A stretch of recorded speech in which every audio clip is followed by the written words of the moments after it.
பெருமை ஒரு அதிகாரத்தின் பெருமையாக கூட இது இருக்கலாம் என்பதை நாங்கள் பார்க்கலாம். ஸோ எனக்கு இருக்கிற அதிகாரத்தில் ஒரு பெருமையை நான் காண்பிக்கிறது. அதே போல் என் அறிவின் பெருமையாக இருக்கலாம். இன்னும் சொல்லப்போனால் எனக்கு இருக்கிற வளங்கள், எனக்கு இருக்கிற உயர்வுகளை அதை வைத்து கொண்டு நான் பெருமை பாராட்டி கொண்டு இருக்கலாம். ஸோ இது எப்போதுமே எங்களை ஒரு சிறந்தவர்களாக காட்டுகிற ஒரு காரியமாக இருக்கிறது. என்கிட்ட ஒரு கண்ணாடி இருக்குது, இதில் ஒரு விசேஷித்த தன்மை இருக்குது.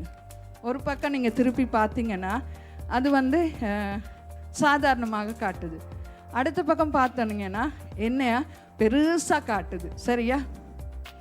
இதே போல தான் எங்களுடைய பெருமையும். இந்த கண்ணாடி என்னையை மட்டும்தான் காட்டும். சரியா? கண்ணாடிக்கு முன்னுக்கு போய் நீங்கள் நின்னீங்கன்னா உங்களை மட்டும்தான் காட்டும்.